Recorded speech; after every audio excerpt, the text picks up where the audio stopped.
Okay, there's good chum in the water today. Let's say it that way. There are, I can feel it already. I know it. I'm in the business. Preparations are beginning for Hot Take Friday. People are foaming at the mouth, getting ready for tomorrow. That I can tell you. I'm bored with it already. And the hot takes haven't started yet in preparation for Friday.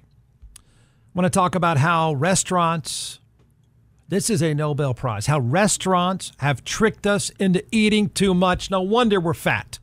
We've been deceived again, America. And then I'll piss a lot of you off. It happens. I'm used to it. By pointing out with pretty compelling evidence how the culture war nut jobs have hijacked a star and in the process scared everyone else. There. If you can't weigh in on that, I can't help you today. I will say this though. This reaction, to me at least, was easy to predict. And I hope I do a decent job of rearranging this to make you think a little bit more. Feel free to disagree, but at least hear me out on this. So the UNLV quarterback, former UNLV quarterback, who quit the undefeated team, he says, and his agent says, over money, is getting a lot of raging opinions. And I knew that it would, and I don't think that's bad at all. I've said yesterday, and I'll repeat it again today, this is not a bad thing. Oh, I think the story's slimy, and I think the reactions, many of them are wrong.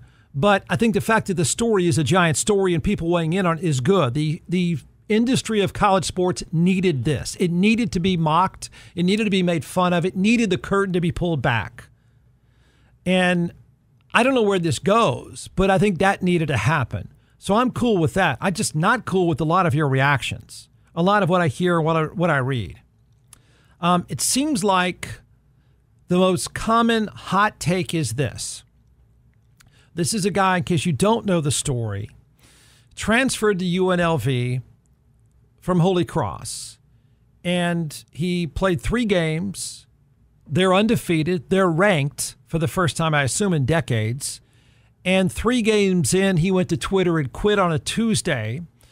He implied that he wasn't paid the money he was promised. Then the next day, he and his agent came out and said that he wasn't paid the money he was promised. So he quit at game 3. That's where it stands. Okay. The most common hot takes that I'm getting are this. Hey, look, Jeff, the school didn't follow through on a promise, and the guy is making sure he gets market value. I see people use that term a lot. He's going to make sure he gets market value. So good for him. That's a pretty common theme. It's a reaction I've read and heard from a lot of people. It's the most common. I think it's the most common takeaway. I mean, if you poll people, I think that's the one that comes up the most. I think it's mostly wrong. I don't think people have thought it through very well, but I get it. Look, my take on your take, it's far from that simple. And I think anyone that has ever asked for a raise, anyone that's ever been on the other side of a desk when someone asks for a raise, I think you need to think of those terms right now. I want to put you in that spot of thinking about a raise, looking to take a new job and get more money. Anytime in your career, whether you've been on the management side or the employee side, think about how that looked and how that sounded. How if you were a manager, you would want someone to come to you and ask for a raise or use leverage to get a raise. Just think in those terms, because I think everyone, the way I'm going to put this, hopefully everyone can react. I think I think a lot of people have fallen for a pretty easy argument. I do think, by and large, we don't like to read much. I don't think there's much depth to us. So I think we just scan stuff and then freak out or react. And I think that's what's happening here, to be honest. I think you're falling for an absurd argument. I do. And I'll tell you why. I'll tell you exactly why. Example number, 7,000 in the last 2 days. I think this is Paul Feinbaum. It is Paul Feinbaum on ESPN this morning. And I'm pretty sure he's going to blame the school like a lot of you. The reality is this could be described as the tip of an iceberg we're all going to have to get used to sailing into. if that is the right way to put it. Paul Feinbaum, I'll let you start the conversation here. What is your reaction to this? Greeny, the most surprising thing is that this isn't even surprising. We've expected something like this to happen, and before we all go into a panic mode, this is just, as you said, the beginning of it. You can't tell someone something in this new age of college athletics and not follow up. I don't blame the player one bit. From a legal standpoint, he probably doesn't have a claim, but this isn't about legality in Nevada. This is about promises made that weren't fulfilled. And I'm sure a lot of other players right now are looking around going, am I going to be the next one to jump in? And it's not the NCAA's fault. That train left. It is Vegas's fault. I mean, we're talking about $100,000, and I realize that is a lot of money to most people watching right now. But at Alabama, Georgia, Texas, I mean, that's a backup. I mean, that's not even a legitimate player, let alone the most important player on your team. That's how ridiculous this is. And I think for players, I hope they get opportunities, but know what you're doing when you deal with some of these smaller schools, because the big schools will pay you. Yeah, the last part's true. I mean, at Texas, if you tape ankles, they'll give you $100,000. That's a simplified version. I think people are falling for. This. Let me come at it this way, and feel free to disagree. Look, number one, this blows my mind. Everyone thinks that college football players, most of whom can't get into these schools at all. Most of whom don't belong on those schools academically. No way, not even close. But for all of you that think they're getting nothing, these guys are starving, they're getting nothing. But please understand this, please. An athletic scholarship, even at UNLV, and I'll use UNLV as an example, you're getting tuition, you're getting fees, you're getting meals, you're getting health care, you're getting books and online whatever else you need, and an internship all paid for. Okay? I mean, all that stuff is taken care of. You can, forget the extra sugar daddy money, forget all the extras. That's just the baseline. And that's the way it was when I was playing. So acting as if these guys are getting nothing is just stupid and naive. It really is. Even at an inexpensive school like UNLV, what is that? Easily, when you factor it all in, it's probably $25,000 a year. Now, not even calculating the internship to train. Not even counting tutors, which is nonstop every day, all day. Most of these people don't go to class. So it's a paid-for internship, unlike any of you could have ever imagined while you were in college. The health care alone is something most people in the working world, probably many of you today, you would kill for. So please don't have a starting point acting as if football players on scholarship get nothing. They don't start at nothing. Okay? And then we can argue about market value. But I think you got this thing and this guy all wrong. I really do. So people are buying that the player in this case, and I don't disagree that a lot of this stuff has been going on. People have been lied to, blah, blah, blah. That's nothing new. It's an industry full of lying. It's just a sick industry full of lying to teenagers who are too dumb to know any better, who don't belong in college to begin with. It is really an ugly place if you want to pull the curtain back. But, so they say he claims he's going to get $100,000 to come to UNLV, right? Okay, so let's assume that's true. I'll play along with what everyone's buying into, okay? Let's assume for argument's sake that is true. And then you're going to say, just like I heard Paul Feinbaum say and many others, say, well, Jeff, they didn't pay him, so he should go elsewhere and get market value. Okay. Why did he play 3 games? Just asking any of you, why did he play 3 games? Why that? I'm not sure why he played 1, but why did he play 3? Why did he play at all? Why is that? You going to fall for this? For instance, okay, why am I bringing that up? Let's say he and his agent walk into an office or on a Zoom call. I don't know, they talk to the head coach, whoever the sugar daddy is. It's a sugar daddy sport. It's just guys that wander around and hand out money. Okay. So they do a Zoom call. And let's say it's July.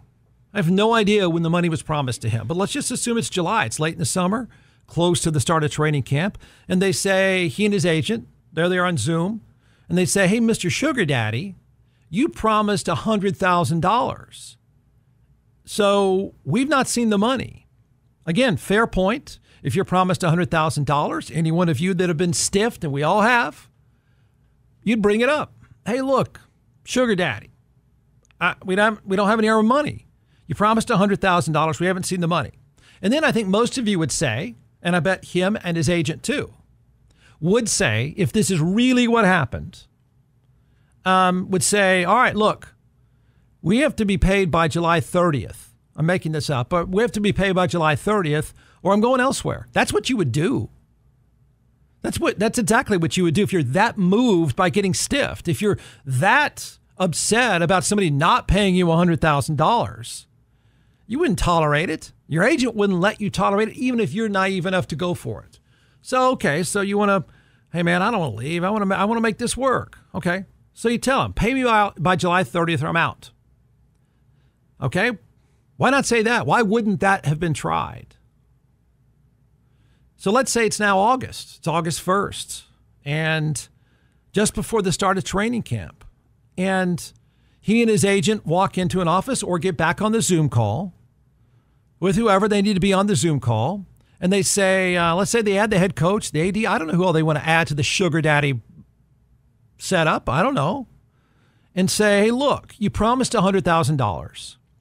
And it's August 1st. And I told you in July, I'm not playing unless you guys give me my money. And I've not seen the money. You've stiffed me the money.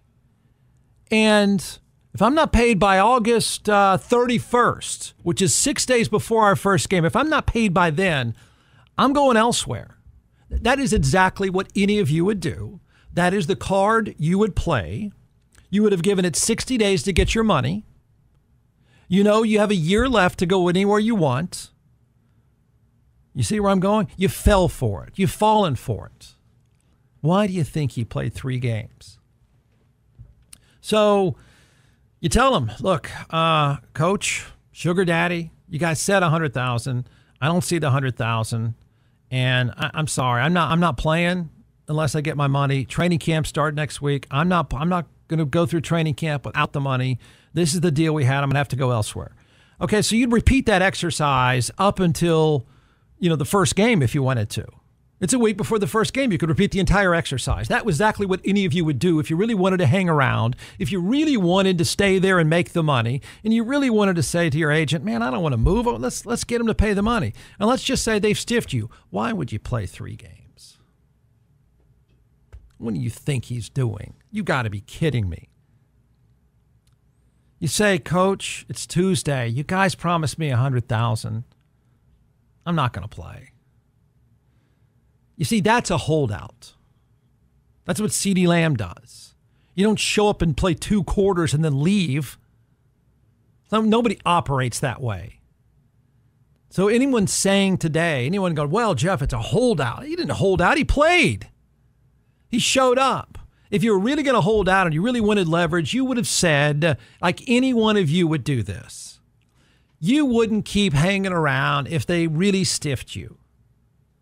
So instead, he played 3 games. And then he tells the world he was stiffed by the school, which is code for a sugar daddy. So why do you think he went ahead and played 3 games? I mean, if he really wanted the money, needed the money, he wanted to go elsewhere, he could have gone elsewhere. He could have gone there in July, could have gone somewhere in August. He could have gone somewhere hours before kickoff. Just said, I'm out, guys. I got stiffed. Word of warning, they might stiff you. He played 3 games and played hard, and they won. You know what? So he could get 1 or 2 things. 1 or 2 things. 1, he wanted an offer from someone else and didn't care that he played 3 games and left.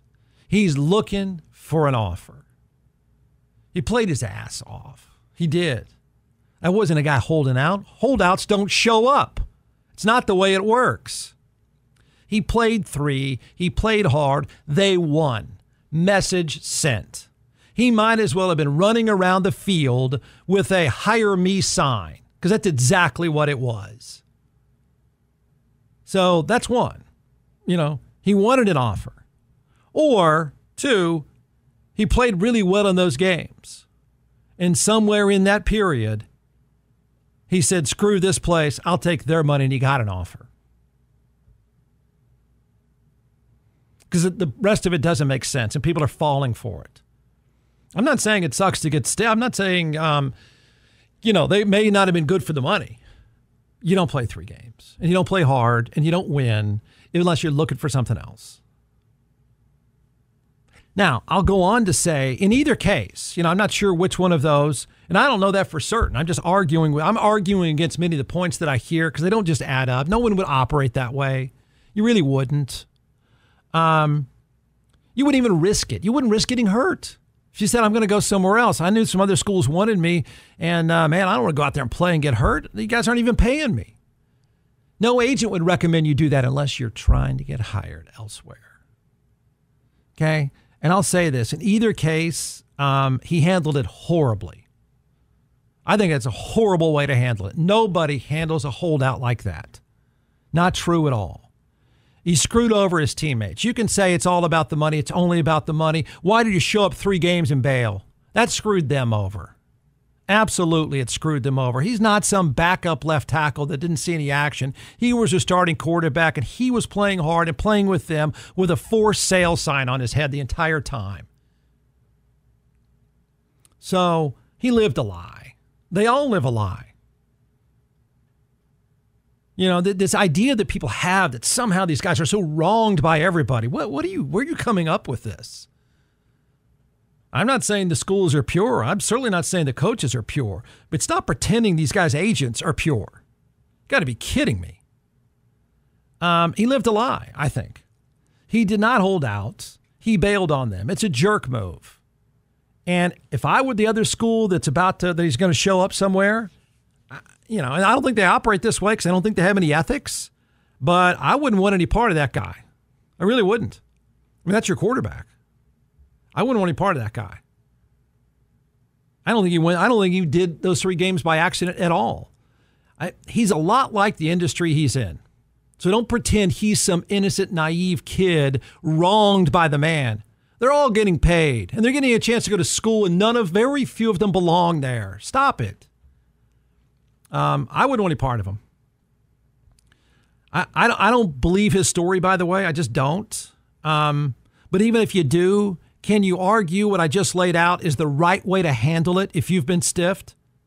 You're going to argue that the way he went about it is the right way to get a raise?